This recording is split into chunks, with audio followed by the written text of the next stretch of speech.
Reka nongere mbasuze mbane ikaze inshuti bakunzi ba Yesu TV, ndizera ko mumeze neza mukomeje kugubwa neza. Tuje kubana mu makuru rero agezwe by'umwihariko hirya no hino mu isi, ariko turagaruka muri Repubulika ya Demokarasi ya Kongo, tunagaruke by'umwihariko ku ruhando mpuzamahanga ku makuru akomeje kugenda agaruka by'umwihariko kuri inkuru ivuga ko abantu bamwe batangiye kugaragaza ibimenyetso bya hantavirus by'umwihariko muri Leta Zunze Ubumwe za Amerika. Ariko mbere yaho reka mbabwire ko ubutegetsi bwa Repubulika ya Demokarasi ya Kongo bwatangaje ko nta ngendo zemewe hagati y'imijyi ibiri, yaba umujyi wa Bukavu ndetse no Uvira mu cyo bise impamvu z'umutekano no gukumira ko abarwanyi ba AFC M23 bazajya bacengera mu bice bigenzurwa na Leta ya Kongo. Guverineri w'agateganyo wa Kivu y'Amajyepfo washyizweho na Leta Jean-Jacques Elkano yavuze ko iki cyemezo gitangira kubahirizwa kuva kuri uyu wa mbere tariki ya 11 Gicurasi 2026. Radio mpuzamahanga y'Abafaransa RFI ivuga ko Guverineri Jean-Jacques Elkano yabwiye itangazamakuru ko ingendo zihuza umujyi wa Bukavu ndetse n'umujyi wa Goma kuri ubugenzurwa n'abarwanyi ba AFC M23 no Uvira zigomba guhagarara ngo kuko abo muri AFC M23 bifashisha ingendo z'ubucuruzi n'abaturage bagacengera mu bice bigenzurwa na Leta ya Kongo. Umutegetsi kandi kuwa gatandatu yari yavuze ko abaturage bafite amasaha 48 bakaba basuye mu bice bumva bakwiriye kubamo, ushaka kujya muri Uvira kajyayo na ushaka kujya Bukavu nawe akaba yagezeyo. Avuga ko ingendo kandi zizasubukurwa mu gihe abarwanyi bose ba AFC M23 bazaba bavuye mu bice byose bya teritwari ya Uvira. Nta kwezi rero gushize Leta yari yavuze ko ingendo zemewe nyuma y'igihe n'ubundi zifunzwe. Amakuru avuga ko n'ubundi ingendo hagati ya Uvira na Bukavu zasaga n'izidashoboka kuko abasirikare ba Leta ya Kinshasa n'abarwanyi ba Wazalendo baga bari ku muhanda bashinze za bariyeri ku buryo bavaga i Bukavu ashaka kwinjira mu bice bigenzurwa na Leta yakubitwaga izakabwana kanamburwa ashinjwa kuba intasi ya AFC M23. Naho kandi tukomereze kuri inkuru ivuga ko muri Leta Zunze Ubumwe za Amerika abantu babiri bagaragaje ibimenyetso bya hantavirus.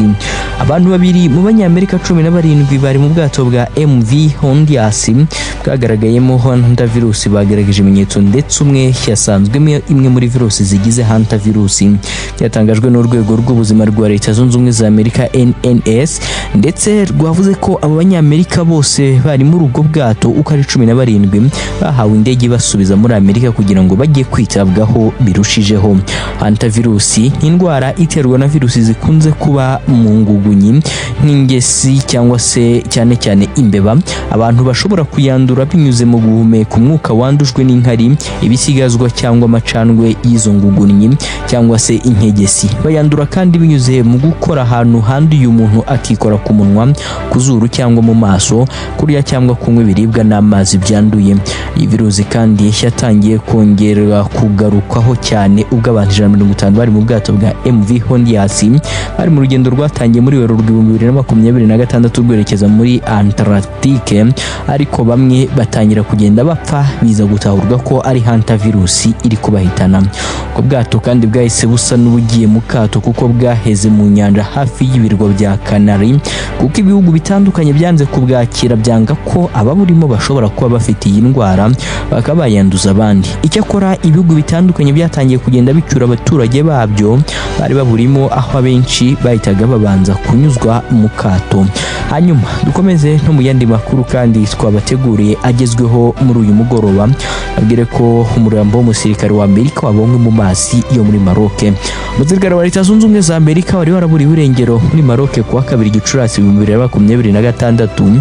Umurambo we ukera kabaye wabonetse mu mazi yo muri iki gihugu. Kuwa 2 Gicurasi 2026 nibwo ubuyobozi bw'ingabo za Leta Zunze Ubumwe za Amerika zikorera muri Afrika AFRICOM bwatangaje ko hari abasirikare babiri babo baburiwe irengero mu myitozo itegurwa n'iki gisirikare kufatanye n'ibihugu byo muri Afrika izwi ku izina rya African Union. Baburiwe irengero mu ishuri rya gisirikare rya Cap Dra rerereye mu mujyi wa Tehran mu mujyi wa Tantan uhereye mu majyepfo ya Maroc. Igisirikare cya Maroc gitangaza ko abasirikare baburiwe irengero hafi y'umukingo uri aho iryo shuri riherereye, ndetse ko bakomeje kubikoraho iperereza kugira ngo bamenye aho abasirikare bari buriye irengero bari baherereye. ubwo kandi igisirikare cya Banuka cyatangaje ko abasirikare baburiye irengero hafi y'umukinguri aho iryo shuri riherereye.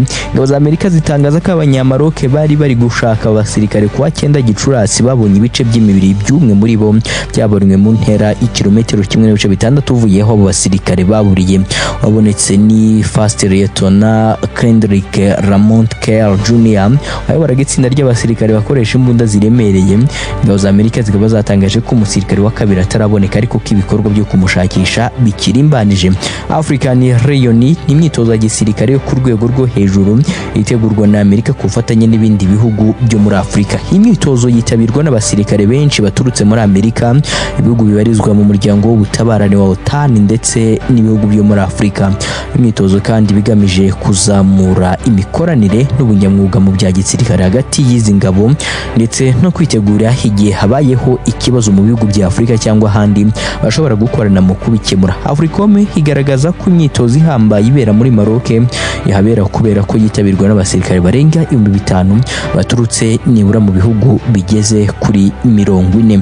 Hanyuma mwende makuru agezweho kandi tujye mu ntambara Amerika na Iran bakomeje guhanganamo, aho kuri ubu ngubu inkuru igezweho ari uko Iran yihenuye kuri Donald Trump wavuze ko atishimiye igisubizo yatanze ku mushinga w'amasezerano y'amahoro. Iran yavuze ko nta muntu muri iki gihugu ugamije gushimisha Donald Trump ndetse ko icyo bakora ari ugushaka uko uburenganzira bw'abanya-Iran bwagerwaho nta witaye ku bya Perezida Donald Trump wa Leta Zunze Ubumwe za Amerika.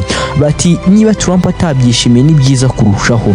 Kuri cyumweru tariki ya 10 Gicurasi 2026 nibwo Iran yari yasubije ku mushinga w'amasezerano yo guhagarika intambara hagati ya Leta Zunze Ubumwe za Amerika ndetse na Iran yahawe na Amerika ibinyuje mu muhuza wabo ariwe Pakistan.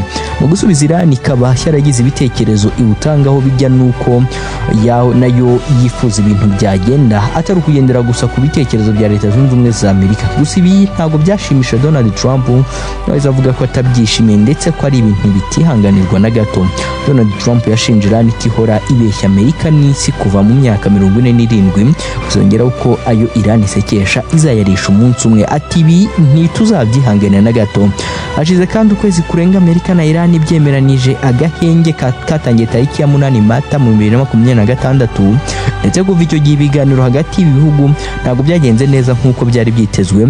Tehera ishaka ko intambara ihagarikwa burundu mu gihe Trump yibanze cyane ku gufungura umuhora wa Hormuz unyuzwamo nibura 20% by'ibikomoka kuri peterole byose bikoreshwa ku isi ndetse no guhagarika icurwa ry'ibitwaro bya kirimbuzi. Iran yafunze umuhora wa Hormuz mu rwego rwo kwihorera kuri Amerika na Israel byayigabye igitero cyagabwe ko 28 Gashyantare uyu mwaka turi mu 2026. Ingabo za Amerika zarafungiye amato ya Iran ku byambu byayo nabyo byatumye ibintu bikomeza kumera nabi kurushaho na nyuma yuko ibihugu bisinya amasezerano y'agahenge. Ku mpande zombi kandi amato yakomeje gufatwa no kubuzwa kugenda ari nako ibihugu bituriye ikigobe cya Gurufu bigabwaho ibitero na Iran. Nk'uko ibitangazamakuru byo muri Iran bivuga, Tehran yasabye ko intambara zihagarara ku mipaka yayo yose harimo niyo muri Liban aho Israel imaze iminsi igaba ibitero karabutaka ndetse ikaba yaranahoherejeyo ingabo zo ku butaka. Iran ivuga ko icyiciro cya mbere cyaba cyo kuganira ku ihagarikwa ry'imirwano, kwiga ku mutekano wo mu mazi ndetse n'ifungurwa ry'umuhora wa Hormuz, gukurirwaho ibihano nabyo bikaza ndetse no gusubizwa imitungo yayo yafatiriwe mu mabanki atandukanye. Hanyuma icyiciro cya kabiri akaba aricyo kizibanda ku kibazo ku bibazo bikomeye birimo intwaro kirimbuzi ndetse n'ibijyanye no gutera inkunga imitwe yitwaje intwaro ikorera mu burasirazuba bwo hagati. Ku bijyanye kandi n'ubutare bwa uranium bugera ku biro 440 bitunganije ibitse, Amerika ivuga ko Iran igomba kubiyiha mu gihe Iran yo isaba ko hari ibyo yahamana bigafungwa hanyuma ibindi bikaba byahabwa ikindi gihugu kitari Leta Zunze Ubumwe za Amerika. Iran kandi ivuga ko ifite ubushake bwo guhagarika ibyo gutunganya ubutare bwa uranium ariko mu gihe gito ugeranije n'icyo Amerika yavuze cy'imyaka 20. Ikindi nuko yanze ibyo gusenya ibikorwa remezo bijyanye n'icuruzwa ry'intwaro kirimbuzi cy'icurwa ryazo.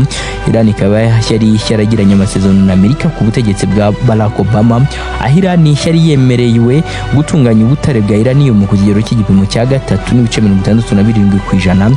Iki kikaba ari igipimo gihagije ngo habe hakorwa intwaro kirimbuzi. Gusa Donald Trump yaje gukura Amerika muri aya masezerano mu mwaka wa 2018 ubwo yajyaga ku butegetsi yirengagije raporo z'inzobere zagaragazaga ko Iran itigeze irenga ku masezerano.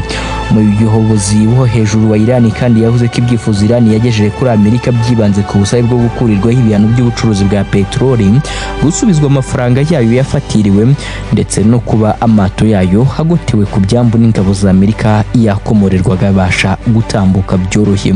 Ubwo Donald Trump yateraga utwatsi ibyo Iran isaba kuri iki cyumweru tariki ya 10 Gicurasi, umuvugizi wa Minisiteri y'Ububanyi n'Amahanga wa Iran Ismail Baghaei yavuze ko ibyo Amerika ikomeje gusaba bidasobanutse ndetse ko ibyo Iran yasabye atari byinshi cyane. Yavuze ko bimwe mu byo Iran yasabye ari uburenganzira bwabo ndetse ko gusaba ko intambara ihagarara no gukomorera amato yabo no gusubizwa amafaranga yabo yafatiriwe n'amabanki kubera igitutu cya Amerika ari uburenganzira bwa Iran.